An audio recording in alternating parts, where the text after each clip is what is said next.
السلام علیکم میرے اچھے سامعین، کہا جاتا ہے کہ ٹوٹے ہوئے دلوں میں رب رہتا ہے۔ سید سرفراز احمد شاہ صاحب فرماتے ہیں کہ جو دل جتنا زیادہ گداز ہوگا اتنا ہی زیادہ وہ رب کو پکارے گا۔ کیا ٹوٹا ہوا دل، شکستہ دل رب تعالی سے قربت کا ایک وسیلہ ہے؟ تو بچا بچا کے نہ رکھ اسے، تیرا آئینہ ہے وہ آئینہ کہ شکستہ ہو تو عزیز تر ہے نگاہ آئینہ ساز میں۔ ایک ٹوٹے ہوئے شکستہ گناہ گار دل کی فریاد کیسی ہوتی ہے؟ اس حوالے سے ایک مقرب خاص محمد محتشم صاحب فرماتے ہیں،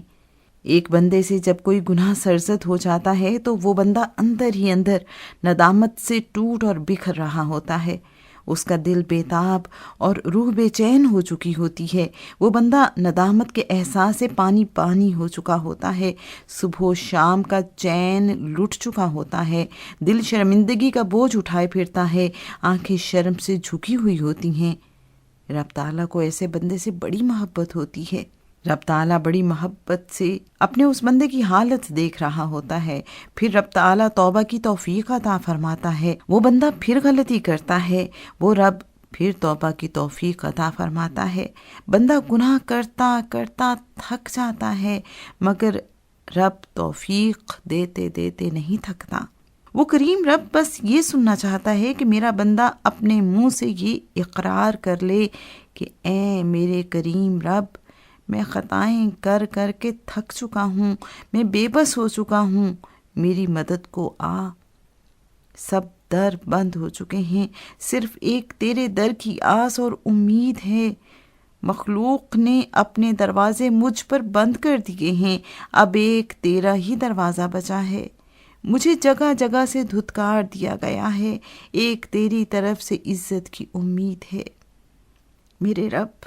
میری امیدیں ٹوٹ رہی ہیں، میری آسیں بکھر رہی ہیں، میرے صبر کا برتن ٹوٹ چکا ہے، میرے تقویٰ کا لباس پھٹ چکا ہے، میری پارسائی کہیں گم ہو چکی ہے، میرا نفس مجروح ہو چکا ہے، میں گناہوں کی وادیوں میں کھو چکا ہوں، اندھیروں کی بستی میں اپنا رستہ بھٹک چکا ہوں، تیرے رحمت والے آسمان کی طرف میری آلودہ نگاہیں ٹک باندھے ایک امید سے دیکھ رہی ہیں۔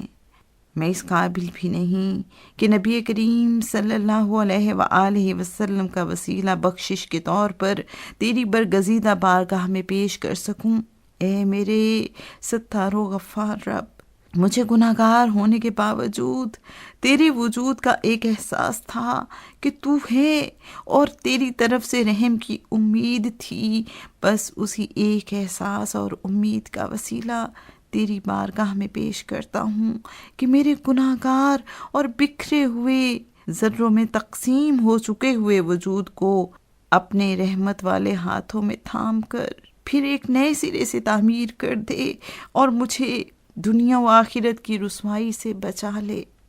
مجھے یقین ہے اور ایک معصوم بچے جیسا یقین ہے کہ تو مجھے معاف کر دے گا، مگر مجھے زیادہ غم اس بات کا نہیں کہ تو مجھے معاف نہیں کرے گا، بلکہ اصل غم اور تکلیف اس بات کی ہے کہ میں تیرا نافرمان رہا اور مسلسل تیری نافرمانی کرتا رہا۔ تکلیف اس بات کی ہے کہ میں تجھ سے نظریں کیسے ملا پاؤں گا، یہ سوچ کر میری روح میرے جسم سے نکلنے کو بےتاب ہے۔ کاش میں پیدا ہی نہ ہوا ہوتا، کاش میں ایک ریت کا ذرہ ہوتا، کاش میں ایک بے جان لکڑی کا ٹکڑا ہوتا، کاش میں پانی کا ایک قطرہ ہوتا۔ احساس ندامت مجھے اندر سے مسلسل کاٹ رہا ہے، بس اگر تو معاف کر دے تو مجھے اس معافی سے زیادہ کوئی چیز دلکش نہیں۔ میری توبہ میرے جیسی ناکارہ ہے، میری ندامت میرے جیسی ناقابل قبول ہے، میرا استغفار میرے جیسا ریاکاری سے بھرپور ہے۔ بس میرے رب، میری ان ڈوبتی ہوئی سانسوں کے تانے بانے ٹوٹنے سے پہلے معاف فرما دینا، کیونکہ میں نے تجھ سے بہتر کسی کو معاف کرنے والا نہیں پایا۔